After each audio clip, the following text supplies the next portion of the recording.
people that he has surrounded himself with. Obviously, people tend to think that they're very faithful to him, but there is always this possibility. Do you rule it out, or do you think that this might be the end scenario for him? No, when I was speaking about elites, I had in mind something like this coup. I just do not believe that this coup would be originated by so-called siloviki, by the security forces. I think that it would be very much inspired by oligarchs' money, but obviously it has to be implemented by people with guns who have access to his physical body. Right, and this is what you're hoping for Russia? That's one of stakes, No, I would rather prefer the revolution because I think that the system needs to be replaced. I'm afraid that if it would be a coup, that the system would be preserved. But I think that even if it would be preserved at the first time, it would not stay for long. When in Russia political processes are unveiling, it's very hard to stop them.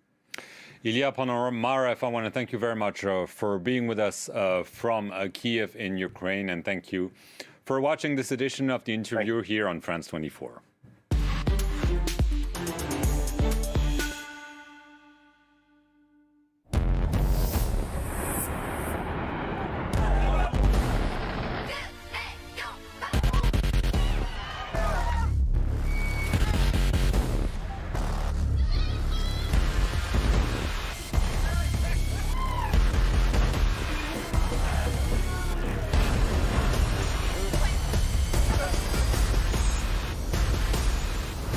Liberté, égalité, actualité.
Worldviews. France 24 brings you all the news from hotspots around the world. In Asia, the Middle East, the Americas, Africa, and France. From Europe to Oceania, take a daily trip across borders to keep abreast of all the latest international news. Get exclusive updates from our correspondents around the globe. Our daily reports will take you to all four corners of the world. Every day, watch World Views on France 24 and France24.com.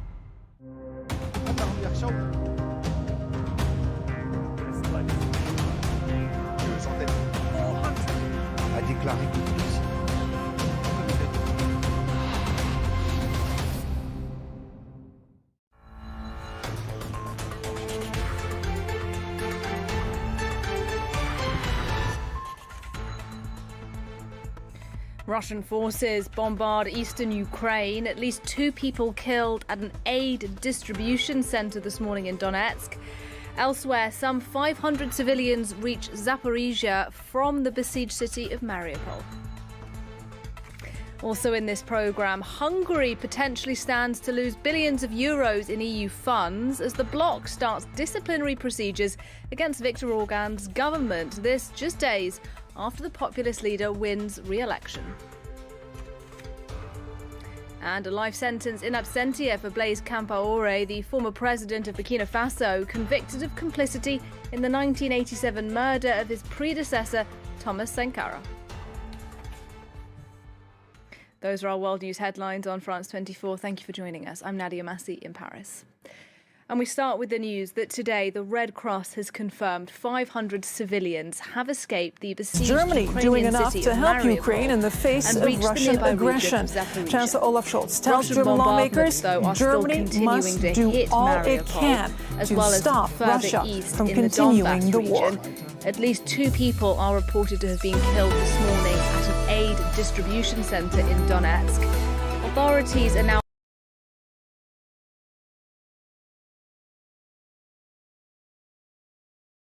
So much in the for your coming company. days. Sharon Gaffney. We open our coverage with the latest from the Before ground being in destroyed Ukraine by and an local troops, urgent this warning bridge from was the Kyiv. only way to The access government the is village warning of residents in Bogorodich eastern Ukraine to evacuate since immediately Moscow announced or its intention risk to death. focus on what it The region called is the bracing for liberation of fresh the attacks from Donbass. Russian forces. Residents in the And traditional the mining warning region comes have been living after in evidence constant of fear Russian an assault. atrocities were uncovered in the town of Bucha near the capital. DW's Alexander Van Damen visited Bucha to hear firsthand from residents about what they've With the front experienced. line just a few Warning. kilometers This away, report does Russian contain troops are graphic approaching images. the area from the north. Roadblocks have On the been road set to up around these Bucha, villages burnt as out part of tanks efforts and to car slow wrecks the give a progress foreboding of Russian of the tanks. horrors this small Ukrainian town troops has lived say they're through. prepared and braced for an In the attack. center of Bucha, residents came together like every day hoping for humanitarian help to arrive. Food is scarce here, they say. Many seem deeply traumatized. already Volodymyr reached this and village. his The mother roof of told this me they saw monastery their among the friends and buildings neighbors damaged by detained and explosions. killed by Russian Beatrice was forces. just 45 kilometers They north took him of on the March 7th, strategic town of and as it turned out, Ukrainian shot him forces dead have a been day later. deployed in the area since 2014. We found his body only after they retreated. We found his body with his fingers broken and a shot to the head. People were buried in the backyards or in the forest. Here in Bucha, Russian soldiers stand Amid accused fears of that a terrible Russian war offensive may be crimes. imminent, Witnesses thousands speak of of civilians summary are attempting to executions flee of westwards from civilians the killed region at each will. day. The Ukrainian government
in the world, it's really sometimes difficult to listen to those stories, but people want to get them out. They want the world to listen. As you know, Ukraine is now warning that the Russian military has probably committed worse atrocities elsewhere. And also, Finland and Sweden, EU members but not NATO members, will again be participating. So we have to say that the access to those areas that were Australia, New Zealand, Japan, Korea, and also Ukraine and Georgia. And it really shows the widening out of the concerns here. NATO Secretary General Jens Stoltenberg, when he was previewing this meeting and speaking yesterday, he brought up China several times. And that's the reason that those Pacific countries are participating in the summit, because there is increasing concern about China's refusal to condemn this invasion and the possibility that China is going to aid Russia in this war and the security implications that might have for China's neighbors, South Korea, Japan, Australia, etc.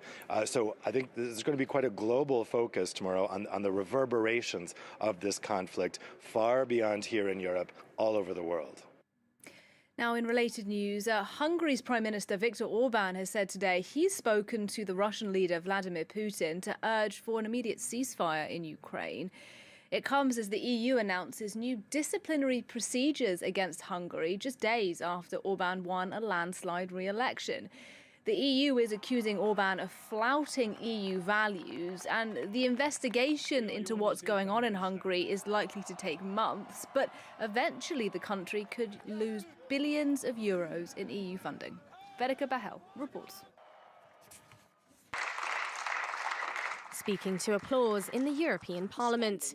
The European Union on Tuesday triggered a never-used disciplinary mechanism against Hungary for eroding the bloc's democratic values that could see the country stripped of EU funding. With Hungary, we've been very clear the issue is corruption. The Commissioner Hahn has today spoken to the Hungarian authorities and informed them that we will now send the letter of formal notification to start the conditionality mechanism. The announcement comes just 2 days after nationalist leader Viktor Orban secured his fourth official term in parliamentary elections, where he attacked Brussels bureaucrats in his victory speech. In power since 2010, Orban has tightened control over democratic institutions, as well as restricting the freedoms of gay people and migrants after facing years of allegations of funneling taxpayer funds to associates. Brussels should not punish Hungarian voters for expressing an opinion not to Brussels' taste in the elections. Brussels is making a mistake. The basic rules of democracy must be accepted by the Commission. The conditionality mechanism was agreed by all 27 members in 2020 and designed to prevent misuse of EU funds by nations backtracking on the rule of law. Richer countries contributing to the joint bank balance demanded to safeguard the funds from those undercutting EU values, and it could ultimately rob Budapest of over 40 billion euros of EU funds, as well as over 7 billion in pandemic recovery payments that the Commission is withholding from Hungary due to allegations of corruption. In other news today, the former president of Burkina Faso, Blaise Compaoré, was sentenced to life in prison for the complicity in the murder of his predecessor, Thomas Sankara. Compaoré was charged and tried in absentia, and he'd previously denied any involvement in Sankara's murder back in 1987. With the details, here's France 24's Peter O'Brien.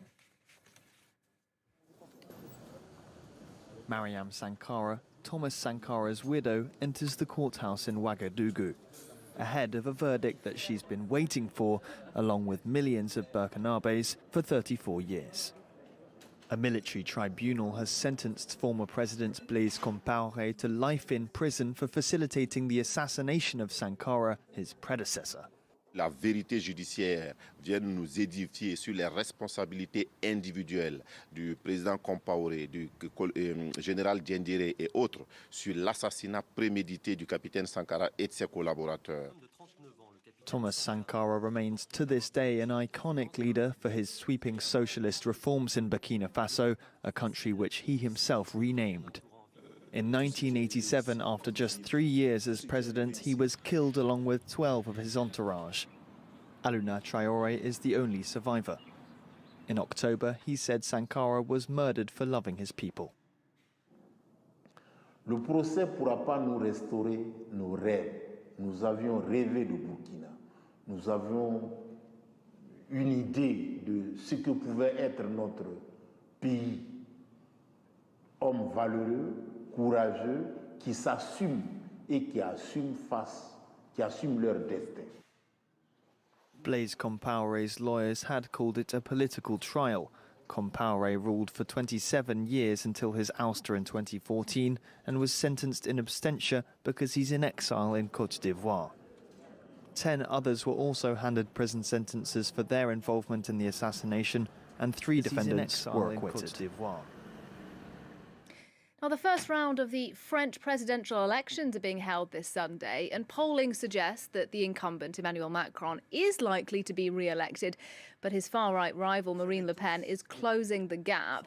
And in potentially bad news for the president, today, financial prosecutors have opened an investigation into suspected tax fraud by the American consulting firm McKinsey, which has worked extensively with Macron's government.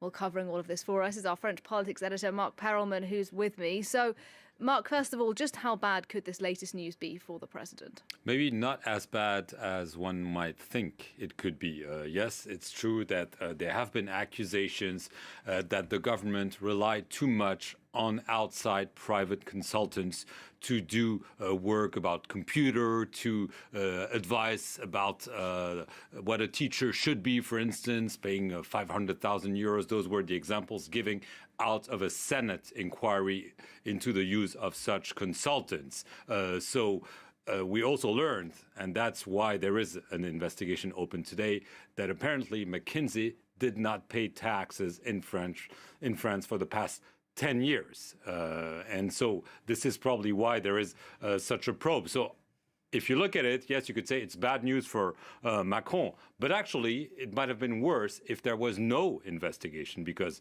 some of his opponents were already saying, well, how come?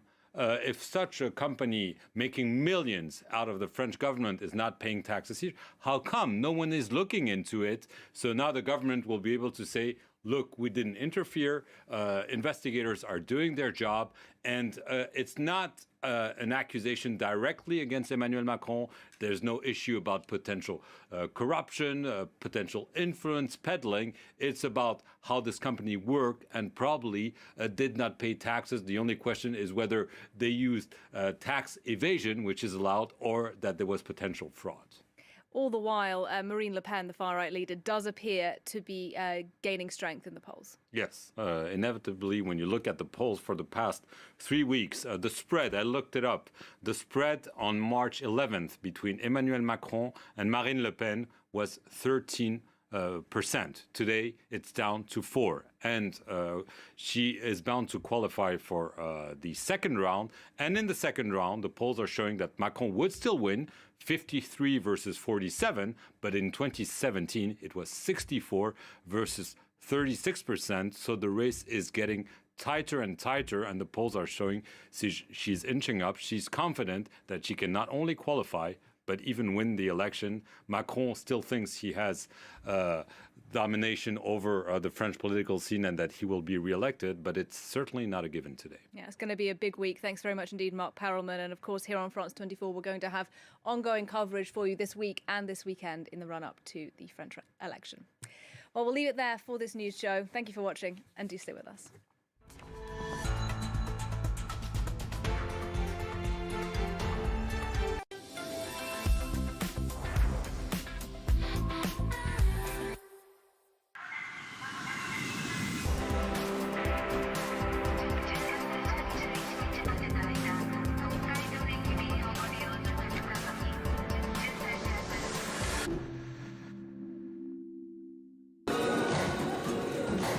Profite de toutes les vies que la vie pourra te donner. Aujourd'hui, je commence une nouvelle vie.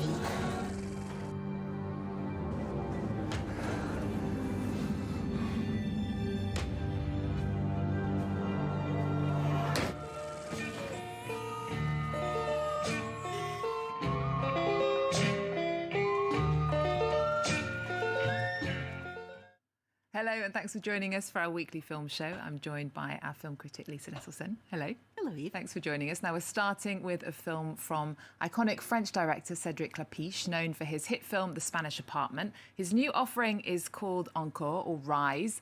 This time he's bringing his light touch to the world of ballet, picking real-life prima ballerina Marion Barbeau for the central role. Tell us more about Encore, which sounds a bit like the name of this show. It does, doesn't it? But the title is a pun.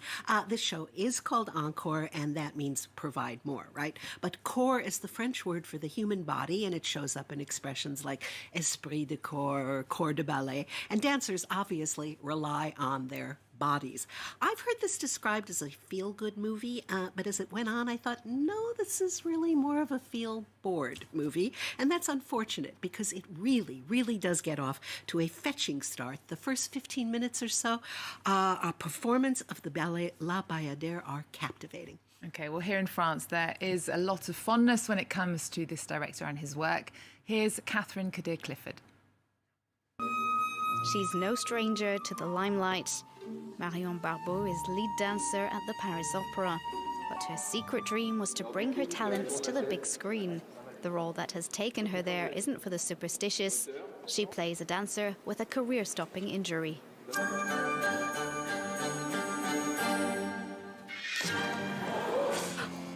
Si tu construis ta vie sur ton corps, à 35 ans, t'es à la retraite. T'es obligé d'avoir au moins 2 vies. On the roof of the Châtelet Theatre, where some scenes were shot, we asked her if she was prepared for the risk. If you get injured and you're told you can't dance again, no one's really prepared for that. It's so extreme. Personally, I'm not afraid, and I think my colleagues feel the same. We try to prevent injury.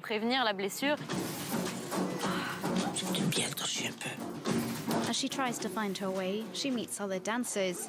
The film explores her recovery through many types of dance, including contemporary dance with the famous Israeli choreographer Hofesh Shechter playing himself. You sit down here. Hip-hop. And of course, ballet. Maintenant, aujourd'hui, c'est de plus en plus dur pour moi de porter un tutu. Parce que les tutus, c'est cucu, non? Ah ouais, qu'est-ce que tu connais, toi? Ça rien de cucu, les tutus? Many viewers aren't aware that they might like dance. I want to introduce them to a choreographer they haven't heard of. Often people don't know much about ballet. So I'm trying to make this world more accessible. Whatever you call it, beauty, art, the magic of dance, it's very beautiful to watch. Marion's been inspired by her character's fictional journey. After shooting the film, she's back on stage at the Paris Opera, this time in a show by Hofesh Shechter. I laughed so much, I didn't think I would laugh this much. It's given me a new zest for dancing and for living. A French take on the dance movie, Embody brings a new flavour to the genre.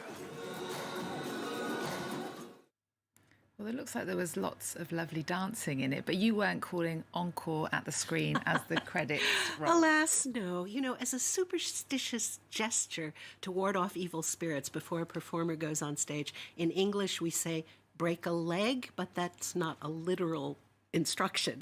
Before her crippling accident, Elise's artistry is captured by Klapisch's camera. Everything is movement and stagecraft, elegance and grace, but the film gradually tips into diminishing returns for the viewer. We feel bad for her, of course, but since we don't really know her, she's just a pleasant enough woman who caught a bad break, literally. Will Elise find a new romantic partner? Will she manage to grow closer to her somewhat frosty lawyer father? Probably, but it's hard to care. We know that for overall health and longevity, it is very good to move your body, so I suggest you move your body away from this movie toward another one.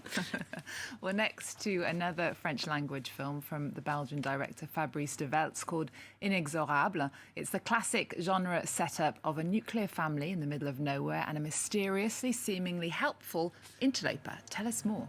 Well, wealthy people who live in a beautiful, enormous house in the country can't possibly have problems, let alone deep, dark secrets, can they? The movies teach us that isolated big houses in the middle of nowhere are really good places for newcomers to insinuate themselves.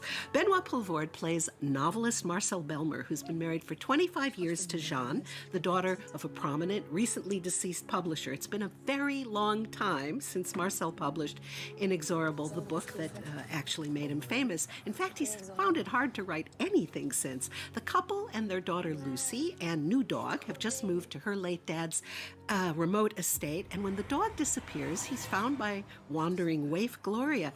What can our protagonist possibly do except invite her to stay? The title, we're told, means impervious to prayer and merciless. Oh, goody. I mean, bad stuff is bound to happen, right? Okay, well, let's hear from Mélanie Doutet, who plays Jeanne. It's a bit like a fairy tale. We're drawn into a film with a feeling reminiscent of the Italian painter Caravaggio. It's very beautiful. The setting is stunning. There's this enclosed, high-pressure family environment. We don't quite realize at the start that it's rotten to the core, and then we gradually have the impression that a hand is wrapped around our neck and we feel like we're suffocating. It's a thriller that disguises itself to sneak up on us. Lisa, there are a lot of movies that follow this template. What makes this one worthwhile? Well, Fabrice de Vels is very good at establishing and then maintaining off-kilter moods. Trying to guess what's really going on is basically what makes this fun to watch. Yes, Gloria goes about driving wedges between characters, getting the servant fired, altering the daughter's affections, but why? The answer is over the top but satisfying. Okay, well, sounds interesting. Well, the first-time director Omar El Zaheri from Egypt, who won 2 awards at last year's Cannes Film Festival for Plumes or Feathers, it attracted enormous attention in Egypt. What's it about?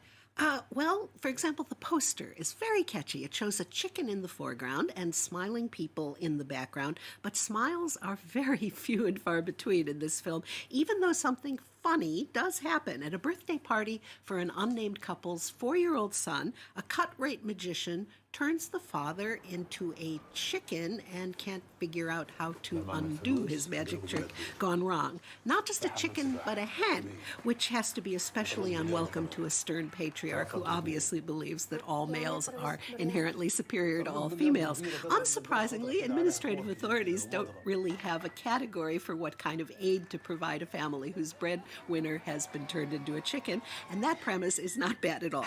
Now, some people think this is a portrait of miserable subsistence lives lived in quiet desperation, and some see it as a fable, a deadpan comedy of gradual liberation exploring the exploitation of wives by husbands, workers by employers, but more than indicating that there can be no future with Vladimir Putin in diplomatic terms. And as the German president, who's from his party as well, said that there can be no back to the status before this war with Vladimir Putin. So this is entrenching what already is a very dangerous situation with, of course, Germany, Europe, NATO, the United States trying to navigate and avoid this becoming an all-out Third World War. I keep being surprised when I say it, but this is really what is a real possibility. Because it's very tricky for him saying we can't work with Vladimir Putin, because we heard the Ukrainian president just yesterday say we have no choice but to engage with Putin to help bring an end to this war. So with the German leader saying we shouldn't engage with him, he's not saying that. He just says it's not feasible to think of returning to the kind of status before, and that was where both sides were seeking cooperation. There was talk of the big European house, that Russia would have a space in that. Well, clearly that is completely off the table, and facts are being created with energy infrastructure now no longer in the future pointing anywhere in the Russian direction. If anything, the EU is at pains to become as energy independent as possible, as fast as possible. So clearly that is a historic shift there, and a sense of real shock and betrayal by Vladimir Putin. Let's talk about the intention or the discussions about a Russian energy embargo, which are gathering pace. That's a red line for Germany. Can you put that into context for us? Where are we now on that issue here? Well, we just heard that the European Union is discussing taking coal off the table, having a coal embargo. Here, the German government is not really taking a clear position yet. It's being very cautious. It's saying, well, we must take care that any energy embargo doesn't hit us more than it does Russia. Germany is highly dependent. The entire European Union is. So Berlin is not where Brussels is right now, talking about, potentially oil could be next, and certainly gas is where Germany completely draws the line. But how dependent is Germany on I mean, because we keep hearing Germany's so reliant on Russian energy.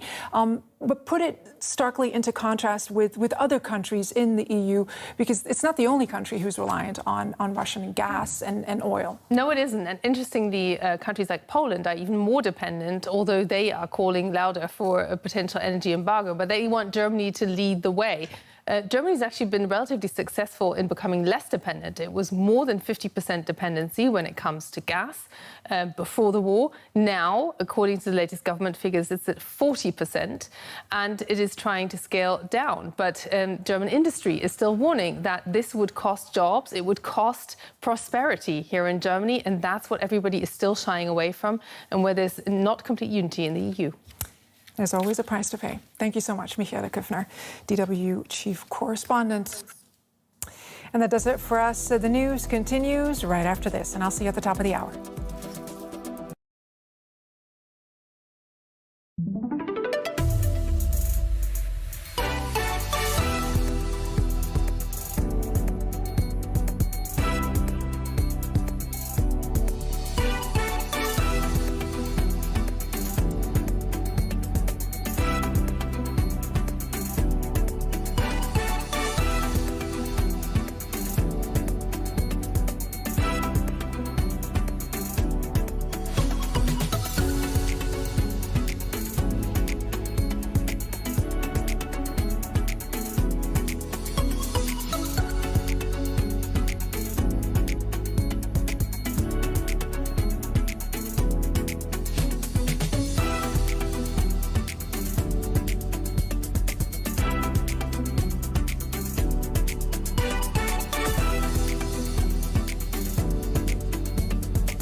Doing business with Russia?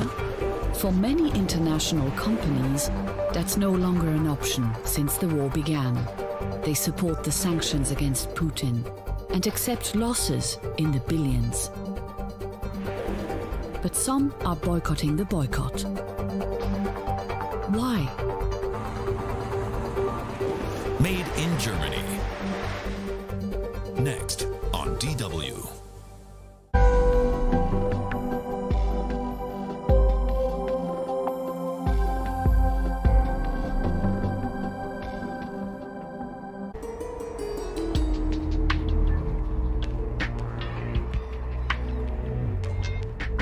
What does war do to people? Are hatred and violence inherited from generation to generation?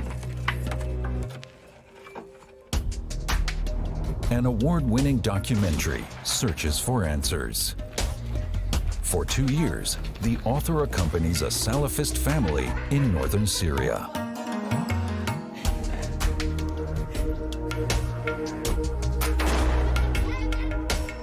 Insights into the isolated world of radical Islamists and into a spiral of violence without end.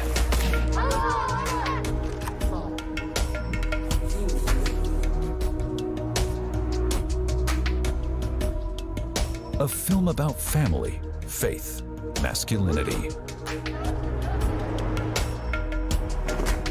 Of Fathers and Sons starts April 16th on DW.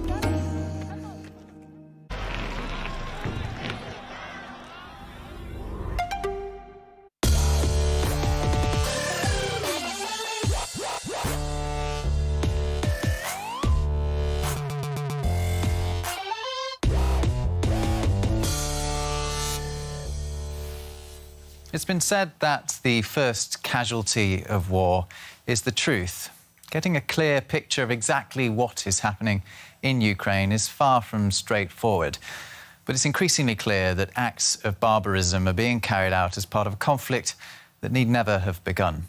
And the knock-on effects of that conflict are being felt all over the world. Welcome to this edition of Made, DW's business magazine, where this week we'll get to the truth about the economic toll of Putin's war. Now, at the moment Russian tanks crossed its borders, Ukraine was plunged into crisis. Arguably, the biggest loss to its economy has been the loss of people. More than 4 million Ukrainians are thought to have fled their homes, bound for the relative safety of neighbouring nations. The vast majority of them are women and children. Men of fighting age are unable to leave. They're expected to stay to defend their country.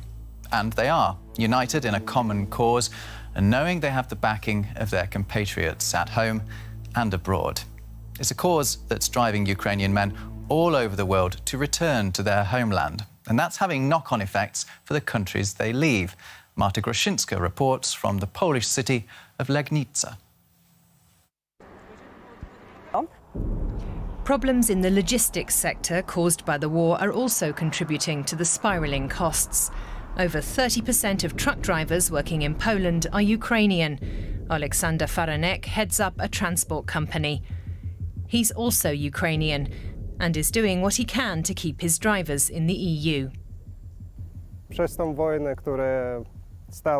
The war in Ukraine has resulted in a shortage of Ukrainian drivers. Our lads have gone back to defend their country. Even the ones who are still here are considering heading over. But for now, we've been able to keep them here. It's almost impossible to get anywhere in Ukraine anyway, now that the cities are being shelled.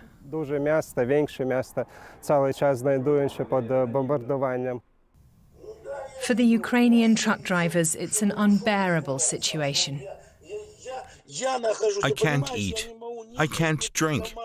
Every time I go in a shop, I think about my children and my parents going hungry. I can't eat a bite. If I tried to go there, I wouldn't get anywhere. I literally wouldn't get anywhere. There's nothing I can do. It's hopeless. I just don't know what to do. I don't care about earning money. I pray to God that they'll all survive. That's all that matters. His family sends him films of what's happening at home.